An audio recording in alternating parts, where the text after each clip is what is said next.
नमस्ते दोस्तों, कैसे हैं आप सब। उम्मीद करती हूँ सभी अच्छे होंगे।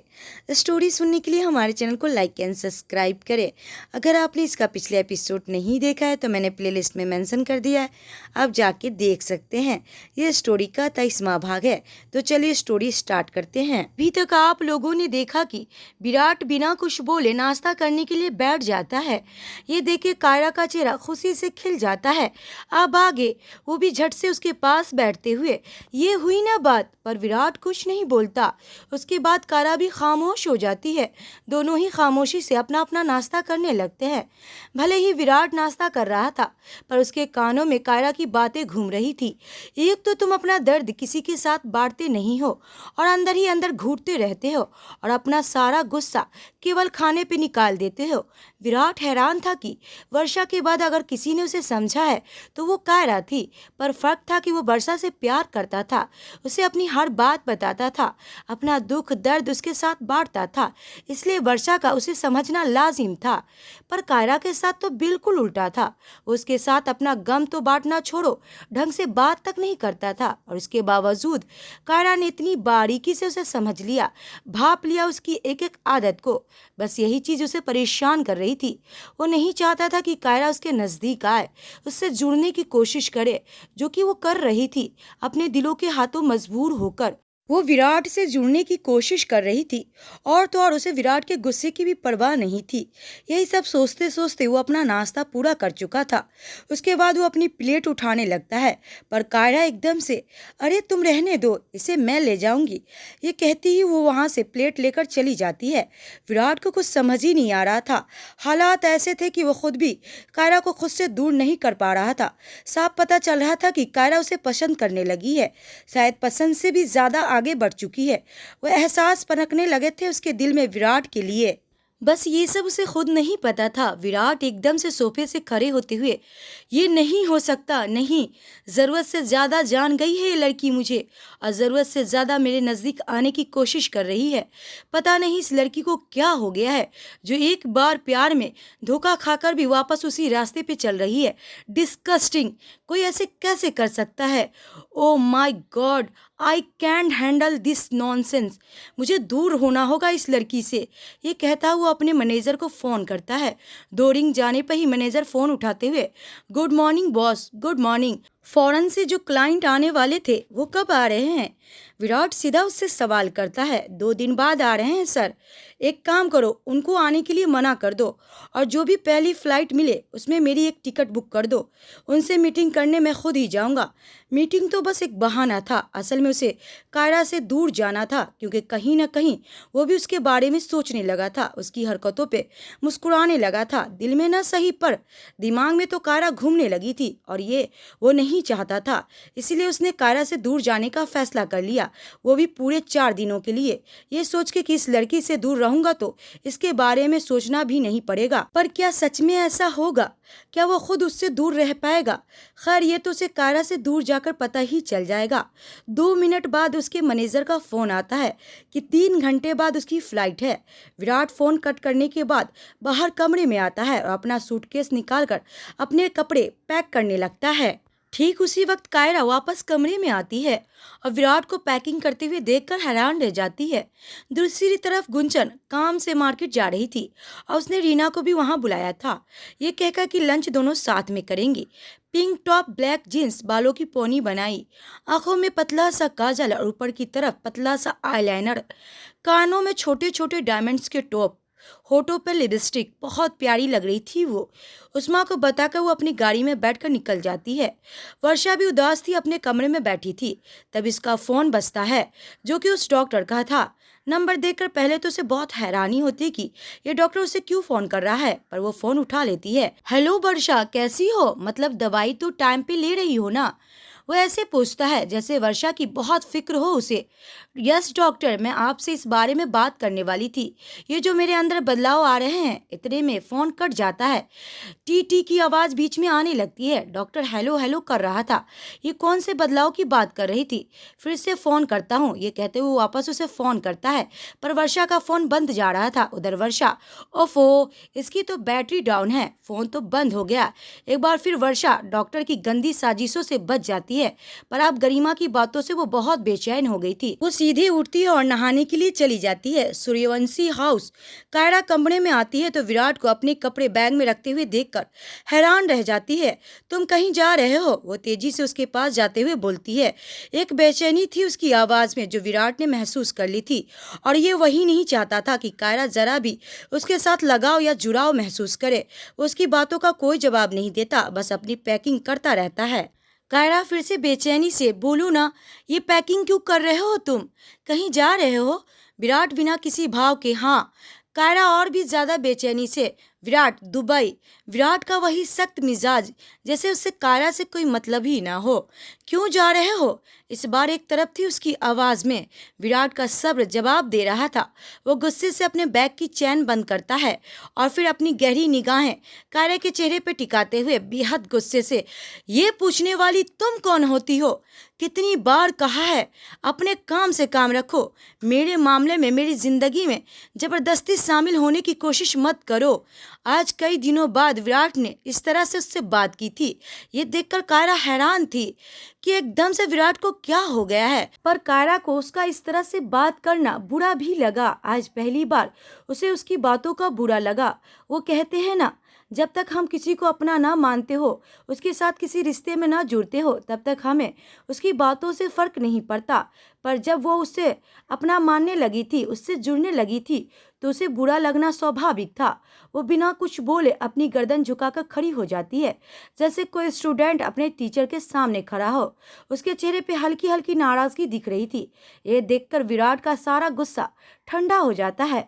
उसे एहसास होता है कि उसने क्या किया। वो अपनी आंखें मीचते हुए मन में, सिट, मैं भी ना खामखा गुस्सा कर दिया मैंने। कायरा अभी भी वैसे ही खड़ी थी। विराट अपना लैपटॉप अपने बैग रखते हुए, मीटिंग है इसलिए जा रहा हूँ। इस बार उसके बोलने का लहजा बहुत नरम था, पर कायरा कुछ नहीं बोलती। विराट एक नज़र उसकी तरफ देखता है, फिर वापस अपना सामान पैक करने लगता है। जैसे जैसे वो अपना सामान पैक कर रहा था, वैसे वैसे कायरा के दिल में एक तरफ सी उठ रही थी। उसे विराट का जाना अच्छा नहीं लग रहा था। वो उसे रुकना चाहती थी, पर किस हक से? विराट ने तो कोई हक नहीं दिया था उसे, और ना कायरा ने कभी हक लिया। खैर, विराट अपना सारा सामान समेटा, अपने जूते पहने, अपना सूटकेस उठाया और उसने बाहर की तरफ अपने कदम बढ़ा दिए। कायरा को लगा जैसे सब कुछ छूट रहा हो उसके हाथों से। नहीं, मत जाओ विराट, रुक जाओ।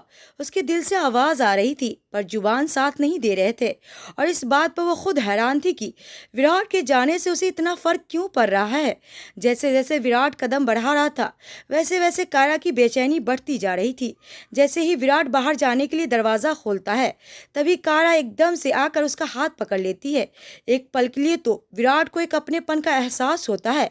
वापस कब आओगे? ओफो, कितने अपनेपन से पूछा था उसने। एक तरफ थी उसकी आवाज में जो कि विराट ने भी भाप लिया था। कायरा का यूं तरफ कर पूछना कि वापस कब आओगे, विराट को भी बेचैन कर गया था।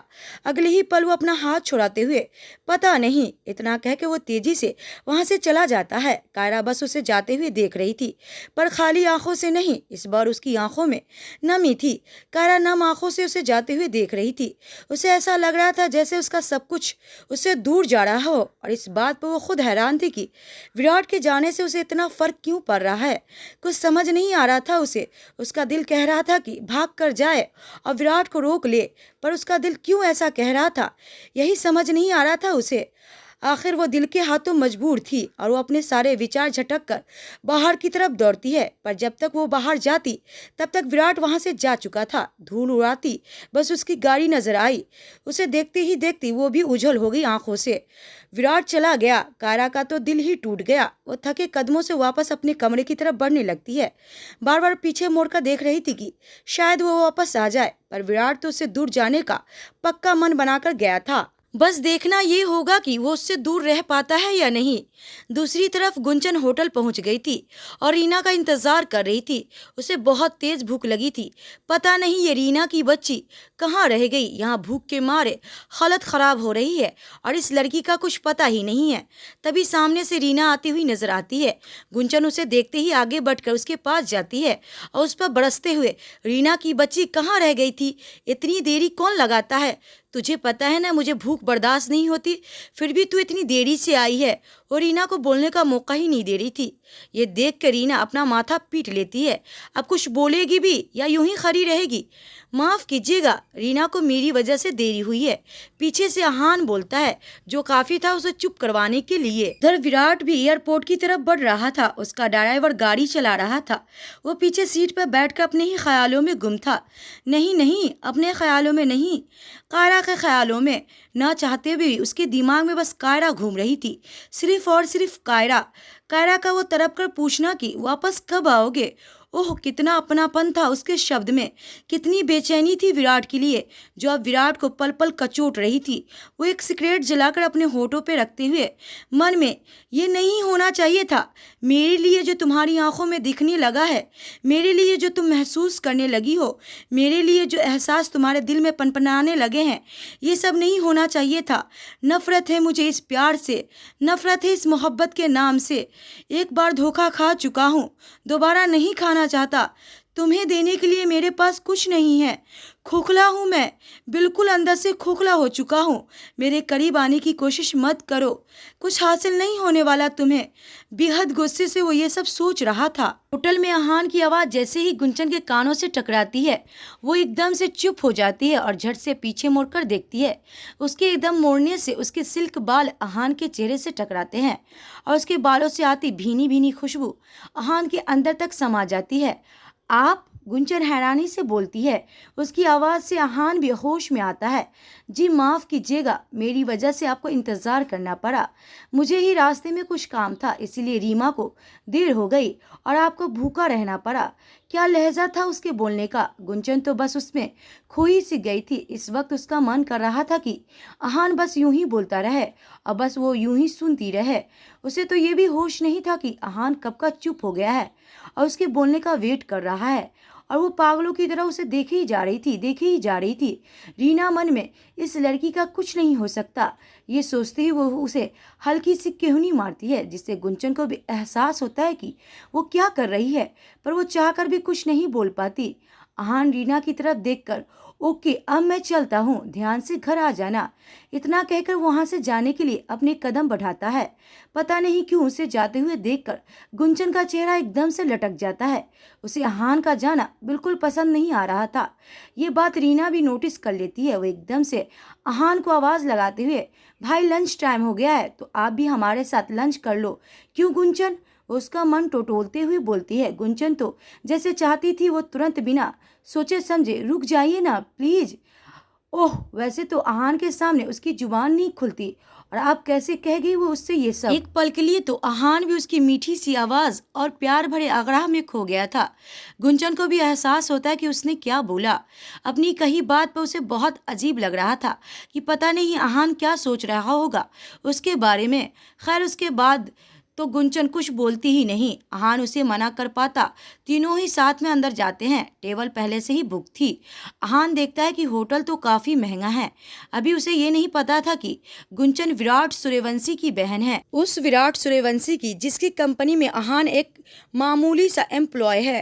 खैर, रीना ही ऑर्डर करती है क्योंकि गुंजन और आहान तो ऐसे ही चुप बैठे थे जैसे दोनों के मुंह में जुबान ही ना हो। ये देख के रीमा वॉशरूम के बहाने से वहां से उठ जाती है ताकि दोनों अकेले में कुछ तो बात करे। दूसरी तरफ कायरा से दूर रहने के लिए, या यूं कहे कि कायरा को खुद से दूर रखने के लिए विराट भी दुबई के लिए निकल गया था। वो बात अलग थी कि रह रह कर उसे कायरा का ख्याल आ रहा था। कायरा का भी यही हाल था। वो उदास सी अपने कमरे में बैठी थी, विराट के बारे में ही सोच रही थी। उसका दिल दिमाग कुछ काम नहीं कर रहा था। बस एक ही बात, विराट क्यों चला गया, कब आएगा, खुद से ही सवाल कर रही थी, पर जवाब तो उसके पास था ही नहीं।